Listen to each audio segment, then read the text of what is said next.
Welcome to A Fork in Time, the alternate history podcast.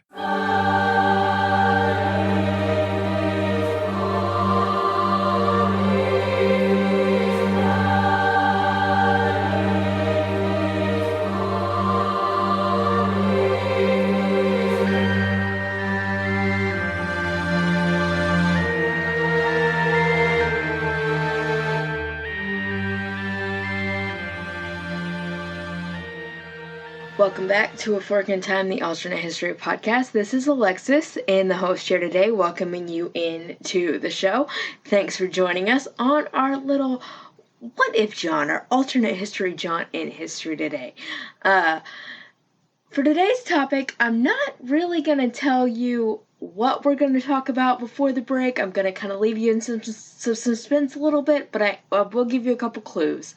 A few weeks ago on the podcast, John and I talked about kind of a topic, and in that episode we talked about several different people throughout that episode and related to that specific topic, but we didn't really focus on just one specific person. So today we're going to go back to that topic, but we're only going to really be talking about one of the people that we mentioned in that specific episode. If you listened to that episode a couple weeks ago, again, I'm not going to reveal the theme because I feel that would give some things away.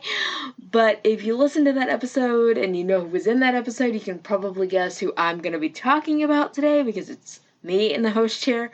But I do hope that we delve into this person and shed a little bit, hopefully a lot of light on this person and have a little bit more depth to the discussion around that specific person. So again, not going to give too much away before our break. Hope you stick around, but do hope you join us after the break to talk about this one specific person in history and how things would have gone differently if she had been allowed to do something that she wasn't. So join us after the break. Would groceries delivered to you in as fast as 1 hour save you a trip to the store? Instacart makes that possible thanks to personal shoppers in your area who hand-select items based on your preferences from the stores you love. And shopping multiple stores is possible on a single order. Instacart picks the freshest produce and even keeps your eggs safe, all while finding everything you usually buy, providing smart suggestions for new items, and even highlighting deals to help you save money. And now you get free delivery on your first order over $35. Let Instacart know we sent you and help support our show by following the link in the show notes. Instacart. Groceries delivered in as fast as 1 hour. Welcome back to A Fork in Time, the alternate history podcast. It is Alexis in the host chair today. I'm flying solo, driving the what if machine solo today, but that's okay. Glad you joined me on our little jaunt through history. As I alluded to before the break, so I'll actually, spill the beans now. A few weeks ago on the podcast, we talked about primogeniture. If you listen to that podcast, you don't need that much of a refresher. I strongly suggest if you haven't listened to that episode to go back in the archive and listen to it. But just for a little briefer, in case you haven't, primogeniture is basically the practice of males in a line of succession becoming the next ruler, and that has no dependence on how many females are in the certain line of succession and the birth order of those females. So, for example, if you have a king who has maybe 5 children and the first 4 are girls, and then he finally has a son, under primogeniture, the son immediately jumps ahead of his 4 older sisters and becomes the heir to the throne under the system. So it's the only way you really get to a female on a throne is if there are no males in that line of succession. So that is primogeniture in a nutshell. If you listened to that episode a few weeks ago, we mentioned specifically in England that is not the system in place anymore. It was kind of overturned, so to speak, in 2013. But it was the practice previous to that. So we mentioned in 2013, we have, of course, Prince George of Cambridge, but his younger sister, Charlotte, who was born in 2015, is not superseded by her younger brother, Louis, who was born in 2018. Because we've kind of gotten rid of primogeniture, there's no boys skipping girls in the lines of succession. They hold their place. Also, because when we got rid of primogeniture, we didn't know that George was going to be a girl or boy. His mother was still pregnant. So if Charlotte had been born first, and then George, and then Louis, Charlotte would have held her place as well. It's important to remember that.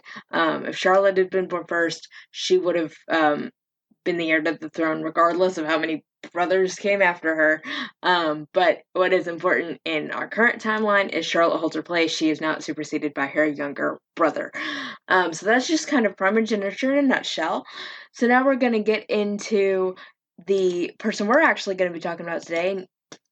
As you can probably tell by my example, and if you've listened to the podcast for a while, you probably know where we're going. We are going back to England. I mentioned in that episode Margaret Tudor. She is the daughter of Henry VII of England. She's the second child. Of course, we talked about her older brother Arthur many times on the show before. We've also talked about her younger brother, Henry, who becomes Henry VIII. But the only reason we have a Henry VIII is we have this system called primogeniture, because in between Arthur and Henry VIII, we've got a Margaret Tudor. She is the second child of Henry VII and his wife Elizabeth of York. So if we don't have primogeniture in place, Arthur dies. Let's assume in this alternate timeline that we are going to create, he still dies without heirs, so we have to move to the next person in the line of succession. We don't have primogeniture now, so the next person up is his younger sister, Margaret. We don't have to jump to his younger brother, who would become Henry VIII. So, let's kind of jump in, and how I'm kind of going to do it today, because I feel like it's kind of the way I did my research, and it's kind of the way that things just kind of flowed, is kind of marrying the what did with the what if. I'll try and keep things distinct and separate and clear as much as possible in terms of what actually is the what did and what is the what if, but just kind of talking it out as we go kind of through the timeline, instead of kind of doing the what did and then doing the complete backtrack and doing the what if, is how I'm going to kind of tackle it today. But again, I'll try and keep it as clear as possible, as understandable as possible as we walk through it. So in this timeline, we have Henry VII. He dies in 1509. His first son, Arthur, has predeceased him, dying in 1502. So now we have Margaret Tudor. She is coming to the throne in 1509. In the real timeline, she does get married before her father dies. However, in this timeline, I don't see her doing that. I kind of just see her kind of coming to the throne, galvanizing her power, and then, picking her husband. Again, because if we don't have this system of primogeniture in place, it's kind of always assumed she is the second child, so it's kind of assumed if anything happens to Arthur, she will become the heir. So I think it kind of would have been like, let's keep our options open in case something happens to Arthur. Let's keep our options open a little bit, because Margaret will become the queen. So let's not tie her down to anybody until she succeeds to the throne. So she comes to the throne. She is Queen Margaret in 1509. So first kind of question is, she's an unmarried queen, because even though we don't have this system of primogeniture, we still need some heirs. We still need to further the bloodline, so we got to get her married. So where are her marriage options? I don't see her marrying an English person, per se, simply because if she married a duke, an earl, some person in the nobility, I think that would have led to a lot of infighting, a lot of backstabbing, and a lot of kind of power plays and maneuvers within the court. So I think she was smart not not to do that. So I don't see her marrying an English person. Also,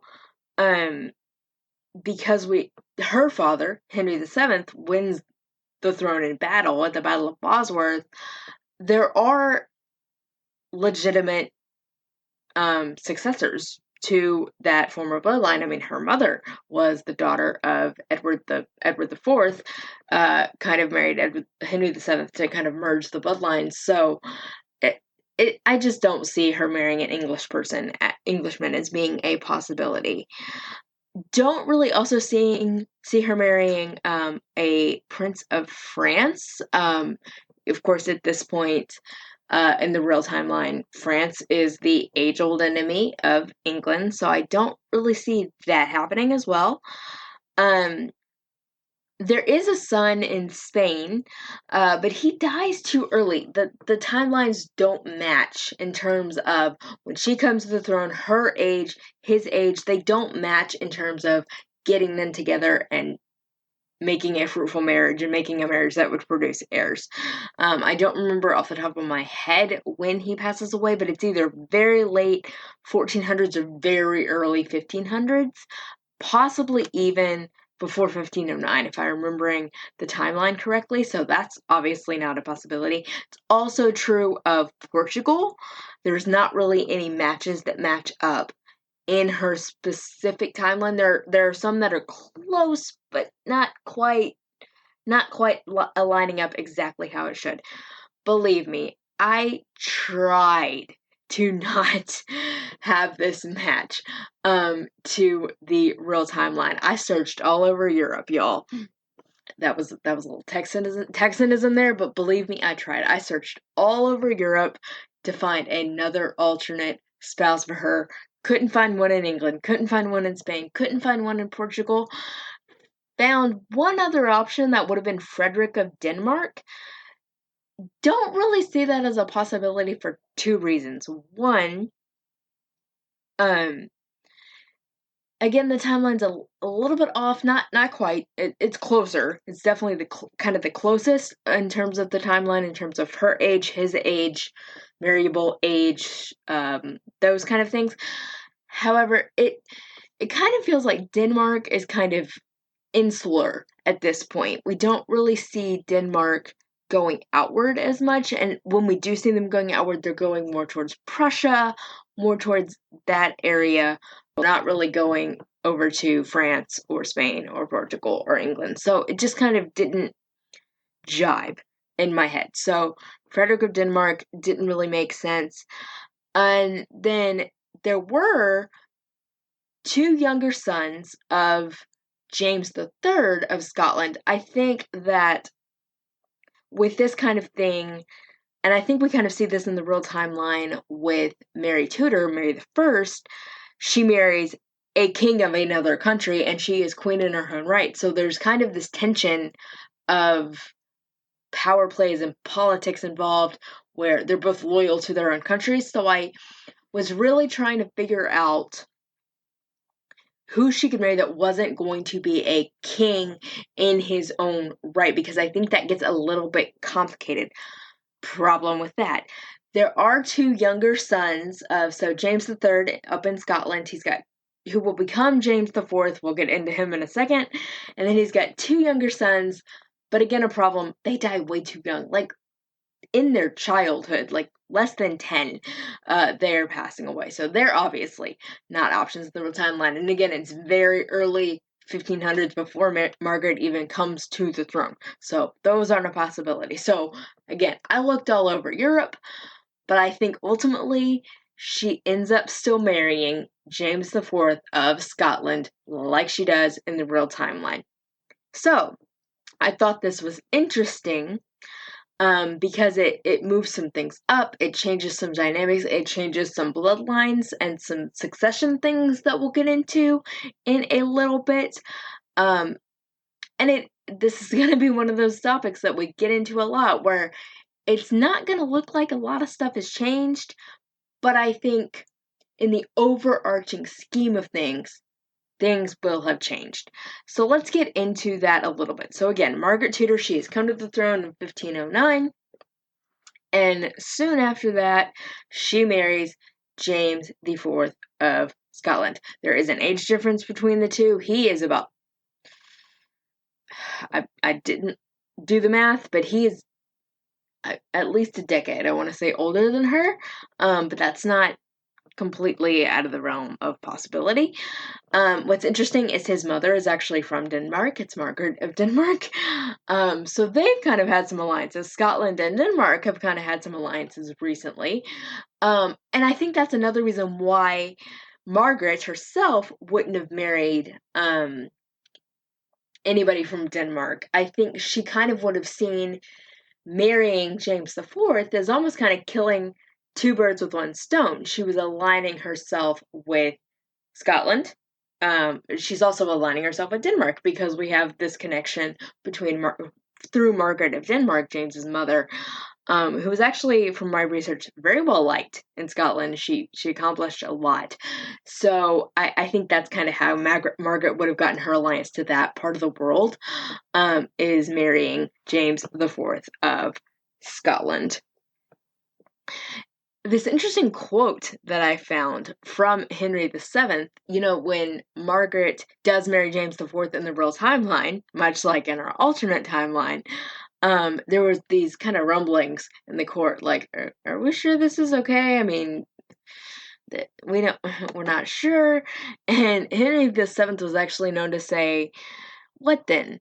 Should anything of the kind happen, and God avert the omen, I foresee that our realm would suffer no harm, since England would not be absorbed by Scotland, but rather Scotland by England, being the noblest head of the entire island, since there's always less glory and honor in being joined to that which is far the greater, just as Normandy once came under the rule and power of our ancestors, the English." This quote kind of made me laugh. I'm not gonna lie. When I first read this, because this is kind of eventually what does happen in the real timeline, because we have to do that cousin jump in the real timeline with James VI of Scotland, who becomes James I of England after Elizabeth I dies with no heirs. And it kind of, as you go through the history and through the timeline, even to the present day, I mean, not that long ago, we had Scotland trying to have a referendum to break away from England. I think there kind of was this sublimation of Scotland into England. It just happened differently than what Henry VII is talking about. Even though this marriage does happen, Margaret does marry James IV. This does kind of happen later with their descendants. So I just thought it was an intriguing quote to think about, where it was talking about being subsumed, Scotland being subsumed under England, because that kind of just happened, but not with this marriage.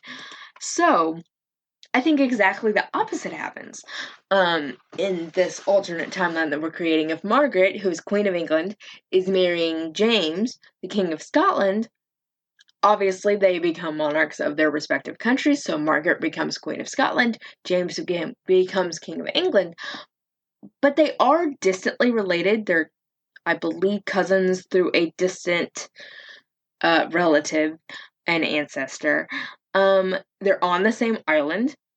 So I see this actually galvanizing into a marriage of equals.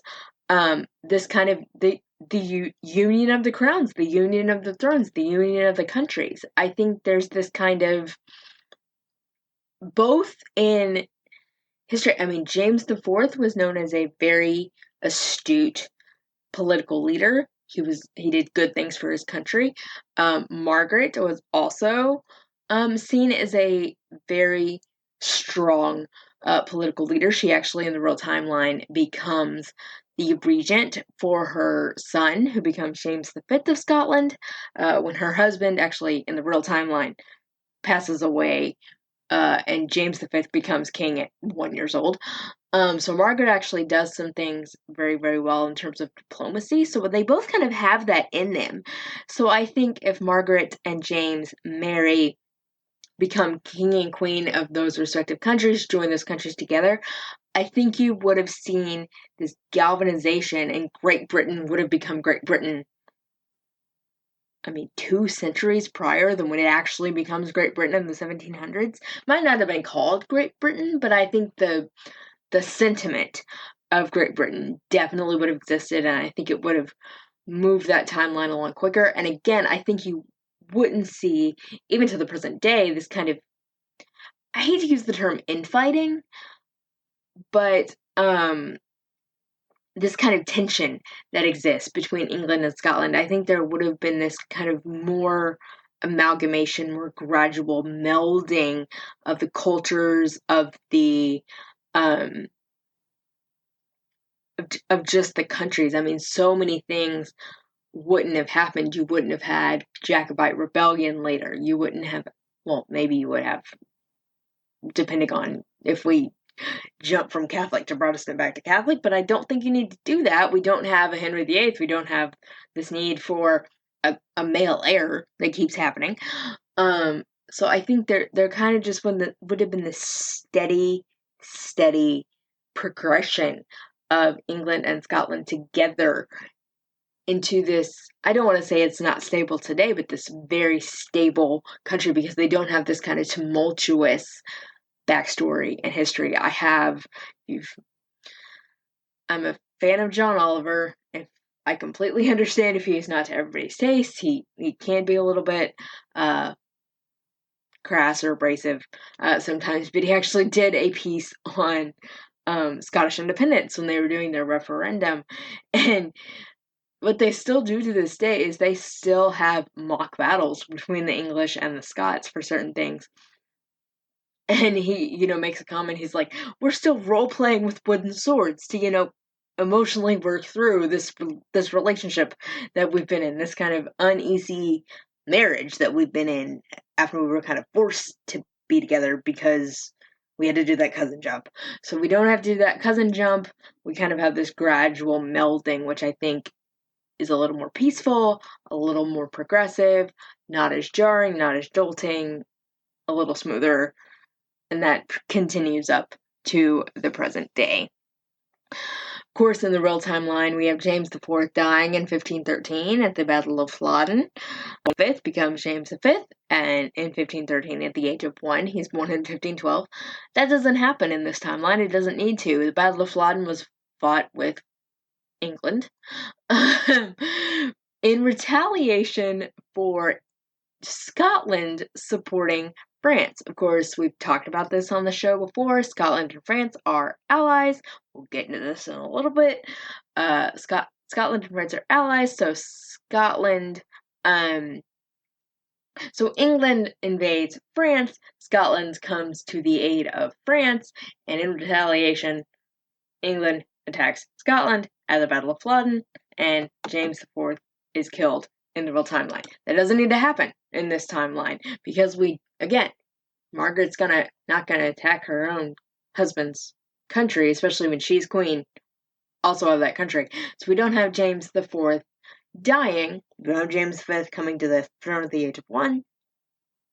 He had actually become King of Scotland in 1488, so he had been King of Scotland for quite a long time before Margaret comes to the throne of England. I mentioned there was that age gap. So there is that. But James doesn't have to. We actually did an episode on the Battle of Flodden. I'm not remembering the episode number. It was very early in the archive, guys, but I know the title was Not Fallen at Flodden. So we actually have talked about that battle before, if you want to go back and check out that episode as well. But yeah, he doesn't have to do that in this timeline that we're creating. So my next question was, okay, he doesn't die in 1513. When does he die? Because in 1513, he's not old, but he's not necessarily young either. He was born in 1573. I'm not remembering off the top of my head when Margaret was born to do that math, but I know he was born in 1573, dies in 1513, so he's not young when he passes away, but he's not old either. So I was trying to figure out when he dies, and the date that I landed on is 1415. Again, he's in like middle age, which is a understood time to die in this timeline. The other reason why I landed on 1415 is in 1415 in April, I believe it is, his second child with Margaret is born, a son named Alexander. Now that son does not live very long. But I think you would have seen that we have the heir, James, who becomes James V. We have our second child, Alexander, so we're good. There were some children in between James and Alexander, but they died as infants or were stillborn. So Alexander is born in 1415, but doesn't live very long, but past 1415. So for some reason, I see James IV dying in 1415, predeceasing his son Alexander. The reason I see this is because I don't see Margaret marrying again. I think it's kind of the same issue I was struggling with before, of trying to find another husband for her. Now, of course, in the real timeline, she does marry some questionable choices that we will get into in a minute. But I just don't see her as queen. I don't see her kowtowing her power to somebody else, especially when she's got an heir. So once her husband dies, I see her, living by herself as a widow. I think there possibly is a situation of kind of James V becomes King of Scotland, and I'm using King of Scotland in air quotes so you can't see me, but it's almost like that you're King of Scotland and you'll be King of England when I die. But right now I'll kind of hold it as a regency for you. Again, she does hold a regency for the real James V in the real timeline. So I think in this alternate timeline, James IV dies in 1415, and I think there's kind of this understood, like, yeah, you're King of Scotland, but I'm gonna pull the puppet strings for a little bit longer until you get a little bit older, and then he'll become King of Scotland, King of England on her death, whenever that takes place. I mentioned that she has some very questionable marriages in the real timeline. Her second husband is a man named Archibald Douglas. He's the Earl of Angus. Now, in the real timeline, she cancels herself out. She negates her ability to be regent by marrying this man. She is only allowed to be regent if she remains a widow. If she does not marry. So as soon as she marries Archibald Douglas, it's like, well, can't be regent anymore. She has to give that up.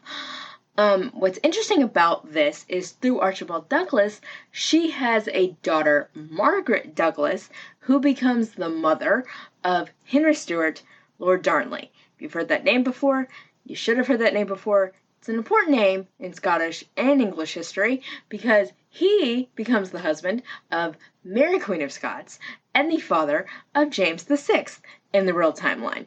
So, if we have no need to marry Archibald Douglas, because as I mentioned, I don't see her getting married for her first husband, James IV, dies as Queen Margaret.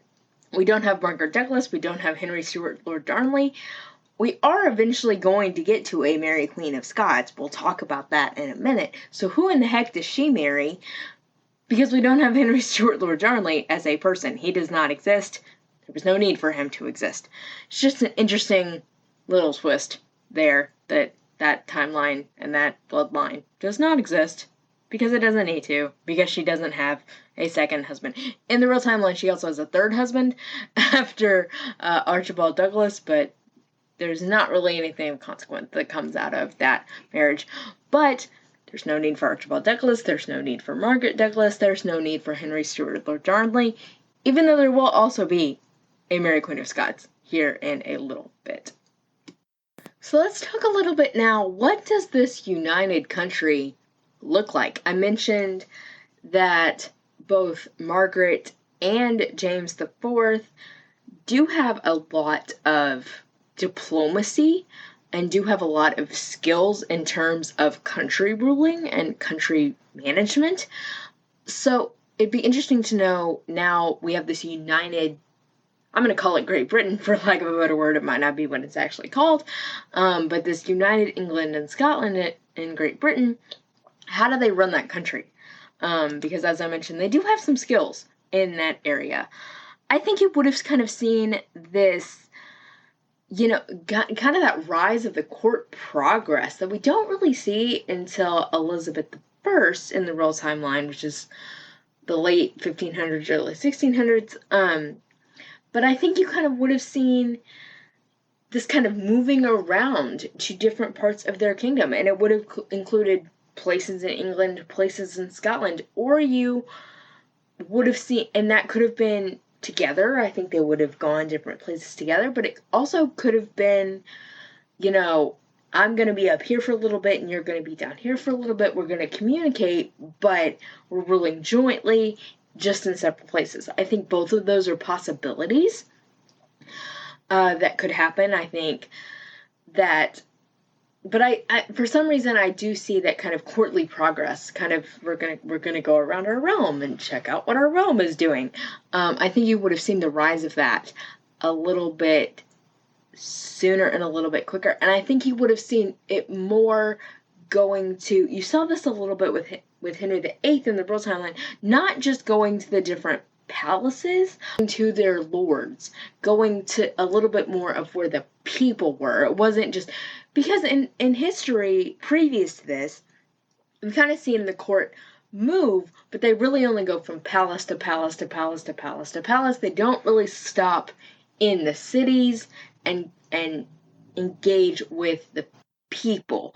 And I don't think when I say people, again, I'm kind of using air quotes there, I don't think they would have been engaging with the wool merchant or the cloth merchant or those kind of people, but definitely would have been engaging with the sheriffs in a town, the magistrates, the earls, the dukes, more of those people, and it would have been more of a, I'm going to come to you, I'm not going to expect that you come to where I am at my court all the time. It would have been kind of seeing that more and kind of using that as a way to check in on the country, make sure everything was running smoothly, make sure everything was being handled like it needed to be.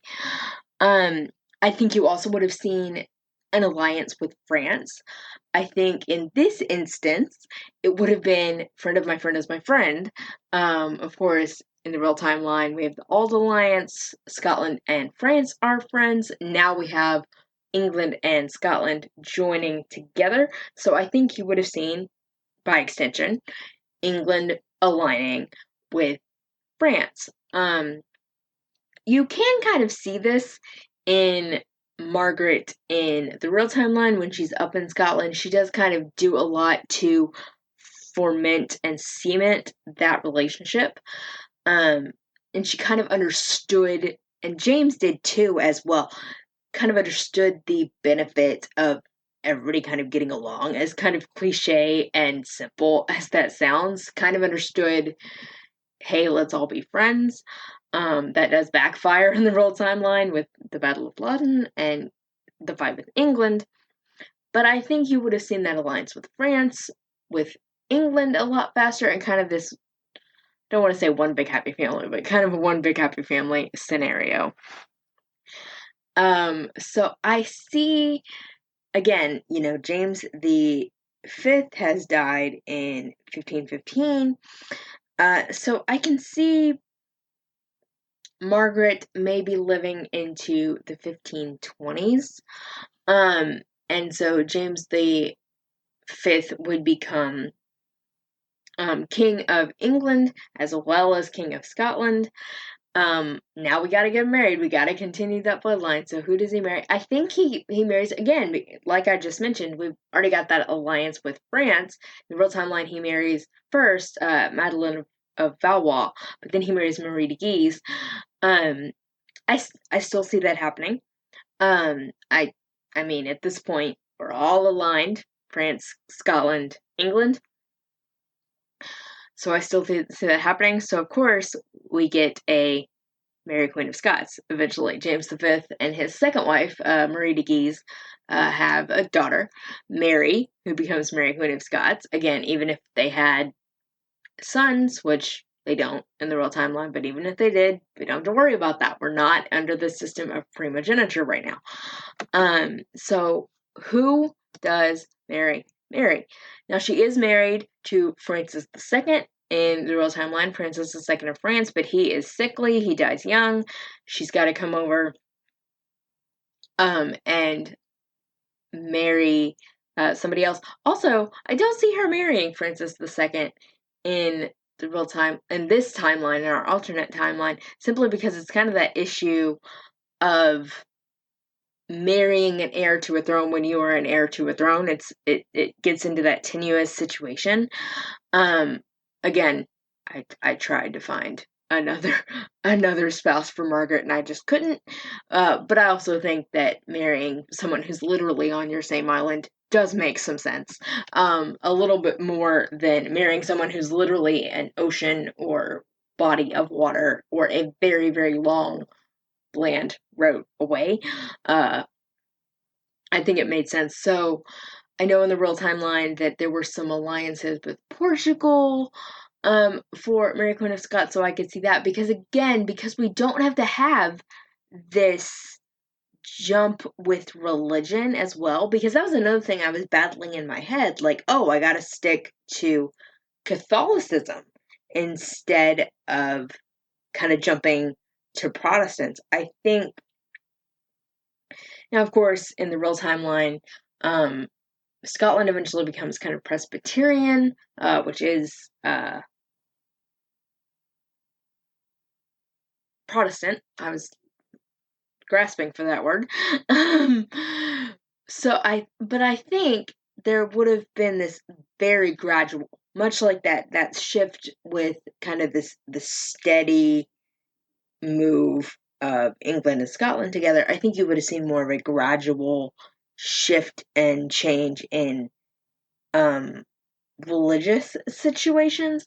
So I think at this point, we kind of got to stick to Catholic rulers. So we can't kind of really go over to Germany, the Netherlands, that kind of area for our spouses yet, because they are very much in the Protestant realm, and we haven't quite got there, I think, in this timeline. I think we're still kind of rooted firmly Catholic, because we haven't really had the chance to, we haven't really had the need to suddenly decide that we don't align with the Pope anymore. We don't have Henry VIII having to divorce all these wives. So I think you still would have had Catholic as the main religious force. So I think you still have to stick with some Catholic spouses. So I think that kind of limits your scope a little bit to Spain, Portugal, France, at this point, England, Scotland. Also, with England and Scotland, somebody might be saying, well, Scotland kind of became Protestant on its own a little bit, with outside influence, but kind of a little more insular. But I think, again, if you have this very unified England and Scotland, and also that very tight connection with France, I mean, part of the reason that power vacuum is allowed to exist in France is because Mary Queen of Scots has to be sent to France to get away, to bring her safe. So she's over in France for quite a long time, technically as quote-unquote queen, but not ruling her country. Her mother is ruling for her in this real timeline. We don't have to do all of that. So I think because Mary Queen of Scots in the real timeline is away in France, it kind of can breed this dissent and this infighting and this religious change. But if we don't have to have all those things happening, there's this very stable, very gradual. I think we stay Catholic for a little bit longer, and it's a little more organic, a little more slow, and a little more just natural to kind of shift. And it's not as stark of, you're suddenly my enemy now because you don't believe the way I do. I think there's a little bit more of a peaceful coexistence that kind of flourishes out of this this time in history. If we have Margaret Tudor, Queen Margaret, sitting on the throne of England, and she marries James IV of Scotland, so they become joint rulers and form Great Britain in 1509. So it's just an interesting thing to think about. Again, it's not that much of a departure. Some people that, again, are kind of the stalwarts of English history don't exist. Henry Stuart, Lord Darnley doesn't exist. So it's just an interesting thing to think about. But I definitely think this situation would have produced, again, and I don't want to say the country is not stable. It's stable, but a much stabler Great Britain moving through history. We don't have to have kind of the upheavals that we know in history. It's just an interesting thing to think about, all because when Henry VII died, even though he had a son that had predeceased him, he had a daughter ready and waiting. She was his second child that could come in, take the throne, and nobody batted an eye. Nobody thought it was weird. Nobody thought it was strange. It was totally fine to have a queen in her own right sitting on the throne of England as a child of an anointed king. So it's just an interesting thing to think about. I hope you enjoyed this topic today. If you have different thoughts, we'd love to hear about it. We have our website, which is our forum. That is a forkandtimepodcast.com. We also post all of the episodes on our social media, so you can interact with the posts there, and we do respond to those if you decide to interact with them. So we'd love to have you join our community there as well. If you are so inclined, you can become a patron of the podcast. That would be great as well. There are some minimal costs involved. One thing that I'm super excited about, because it actually came in the mail a couple days ago, we have merchandise here at A Fork in Time. So if you go to the show notes, we'll put that in there. We have partnered with Teespring, so you can go to that link and you can get pretty much anything with our logo on it that your heart's desire. T-shirts, cell phone cases. I personally have a travel coffee mug that I used on Thursday to get to work because I had to leave at 6 a.m. So coffee is a big ding for me, and I was very excited to be able to use my Fork in Time coffee mug on the way to work with my coffee. So if you'd like to get some merchandise, we'd love to have that as well. It's also a great way to spread the word about the podcast. If somebody sees you wearing your t-shirt, sipping from a coffee mug, might ask a question, hey, what's a Fork in Time? What's that about? So that's really exciting as well. Also want to remind you, we recorded our room number 3 last night, so look out for that in your feeds if you are familiar with the room where it happened. Of course, here on Forked in Time, we do alternate history. That's what we do here. But if you're interested more in the what dids instead of the what ifs, we got a podcast for that too. It is the room where it happened. As I said, we just recorded room number 3. We're already getting ready for room number 4. That actually releases on a monthly basis as opposed to a Fork in Time that tries to release on a weekly basis. So if you're interested in that, check that out. You can get it the same place. You get a Fork in Time in any podcast catcher of your choice. You can also go to the website, aforkandtimepodcast.com. We haven't split the websites out yet, so you can get all the information for the room where it happened from forkandtimepodcast.com as well. You can also join us in the process of making a Fork in Time or the room where it happened. We'd love to have anybody as far as topic suggestions. If you'd even like to have your voice heard on the podcast. We had a lot of our familiar characters last night, but we'd love to have some new voices too. That's great. So if you'd like to have your voice heard on a particular topic, let us know.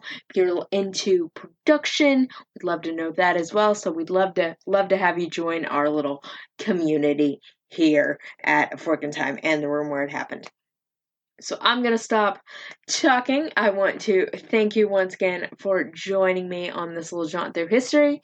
And as always, our reminder that if you fork in the road and fork in time, our suggestion is, of course, that you take it. Have a good day, everyone.